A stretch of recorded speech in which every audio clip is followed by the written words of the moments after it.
The following dissertation is presented as a part of Other Ways of Doing Architecture Studio under the title Weaving a New Urban Fabric, a Possible Future for the Community of Unfinished Buildings in Kunming.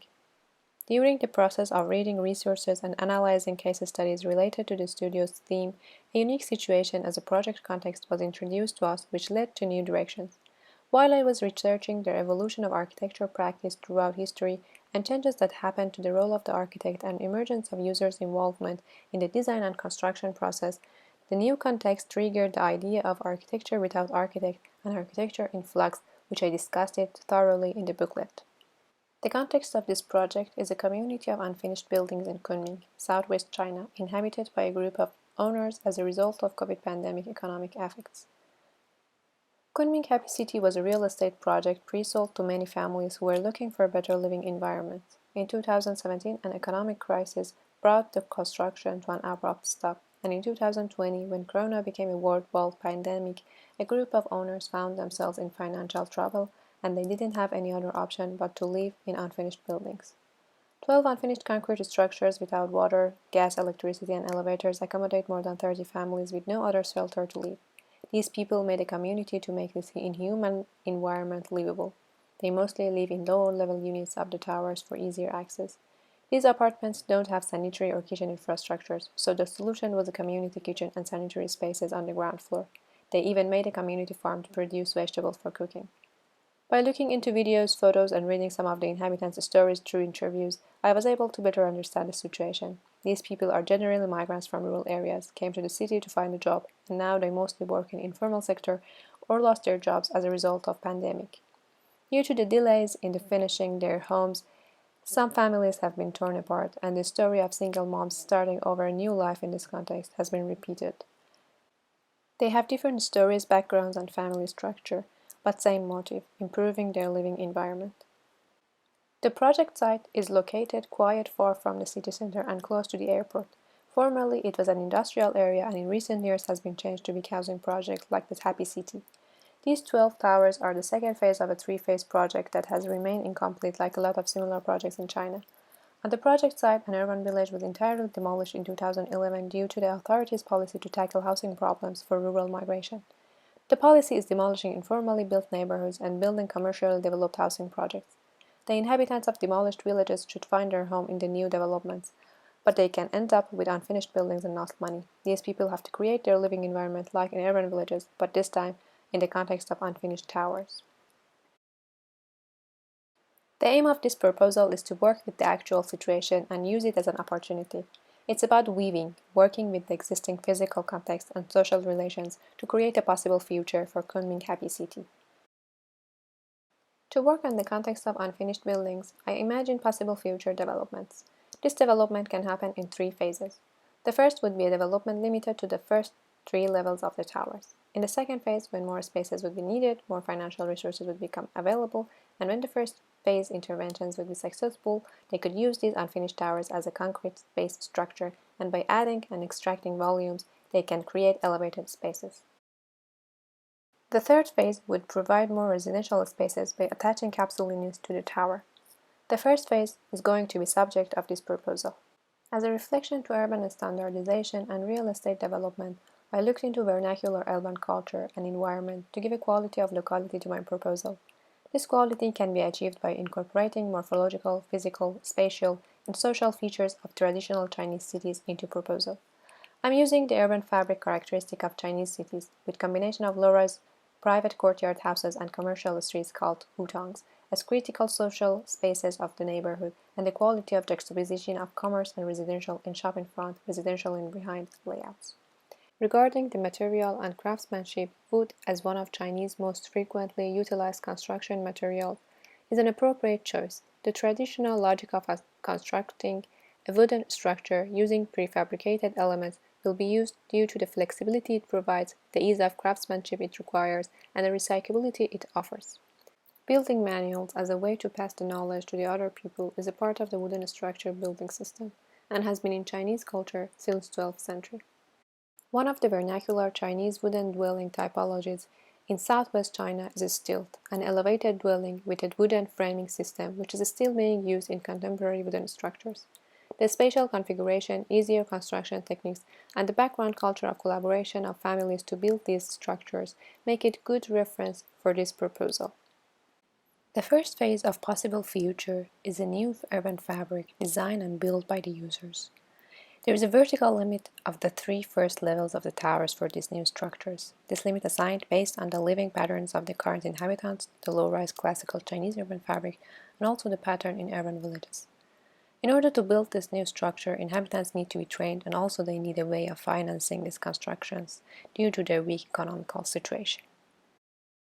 In order to empower the community with some building skills and crafts, a craftsman as an outsider or even an insider expert would train people in a training lab.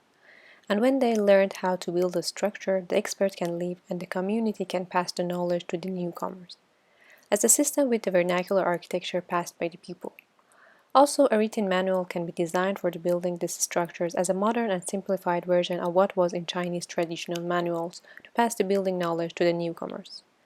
Groups of neighbors can build the common spaces together, and families would assemble their houses on the site by their own or with the help of the community.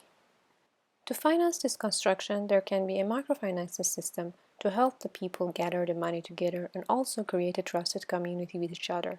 This scheme is the final scheme with all the inhabitants of the towers. Of course, this will start with smaller groups of current inhabitants and would grow through the time when other owners join the community. There would be building labs for building the wooden elements, and the elements can be transferred to the building site and get assembled by the users. Trained people can use their skills to work for other people or build things in the labs and sell them in the commercial spaces on the ground floor. Maybe in the future they can expand and sell the building system to the outsiders. By introducing a modular wooden system for constructing structures, each family can interpret and adjust it according to their site and requirements. With this method, no two buildings will be alike while still belonging to the same architectural language. Under each existing tower, a 3-meter-high platform can be seen. The surrounding area is supposed to be filled by landscaping in previous design. This level in the area around the towers will be used as a place for workshops and economic activities and productive activities, like shops and restaurants of the inhabitants. With the quality of Chinese streets, hutong connecting this public level to surrounding streets.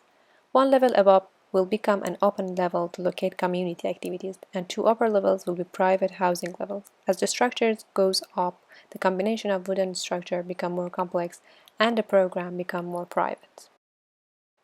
On the ground floor, the shape of the streets is fluid and organic, creating a floating level like the water under the traditional Chinese steel houses. Around the site, there would be some vehicle accesses for the inhabitants, logistics, and emergency car accesses. This view is from one of the shopping streets, the hutongs, into the new structures.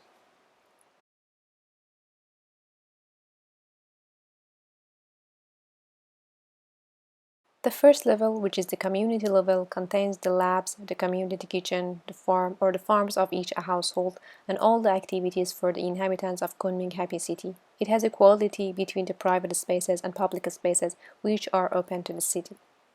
In this level, some of the community spaces are going to be built inside the tower's structures. By demolishing the slabs in the 3 first levels and using the inside spaces and the structure, having double height spaces is possible. A grid of 9 meters by 9 meters is proposed for this new structure, which shaped by the superimposition of the tower's orientations. It assumes that the inhabitants of each tower would start to build their houses around their towers of residence, and this structure would collide somewhere in between. The grid is just a guideline. The final structure would shape based on the desire of the users.